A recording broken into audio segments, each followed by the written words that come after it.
प्रिय श्रोताओं, हमारे सृजन क्षण कार्यक्रम में हम प्रभु यीशु मसीह के नाम से आपका हार्दिक स्वागत करते हैं। हमारे साथ बने रहे और इस कार्यक्रम के द्वारा परमेश्वर आप सभी को आशीष दे। 2 भाषाएं जो बाइबल के इतिहास का समर्थन कर सकते हैं। उत्पत्ति 11 अध्याय 7 पद।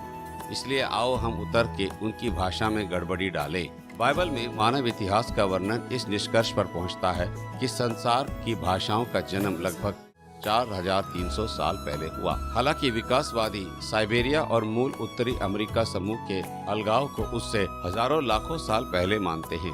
फिर भी एक भाषाई शोधकर्ता ने इन दोनों भाषा समूहों के बीच उल्लेखनीय समानताएं पाई है, जिससे पता चलता है कि ये समूह हाल ही में एक दूसरे से अलग हुए हैं। सामान्य विकासवादी नमूना में मूल उत्तरी अमेरिकियों को कम से कम 10,000 साल पहले उत्तरी अमेरिका को आबाद करने के लिए साइबेरिया से एक भूमि पुल पार करना है। इसलिए एक भाषाई शोधकर्ता को आश्चर्य हुआ कि क्या कोई साइबेरियाई भाषाएं हैं जो उत्तरी अमेरिका की भाषाओं से संबंधित है।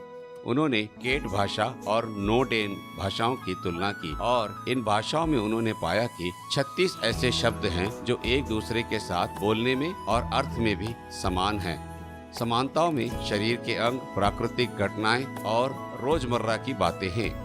ये सुझाव देते हैं कि केट और नोडेन भाषा एक दूसरे से संबंधित है, तो निश्चित रूप से ये भाषा समूह सामान्य विकासवादी नमूना की तुलना में हाल ही में अलग हुए हैं।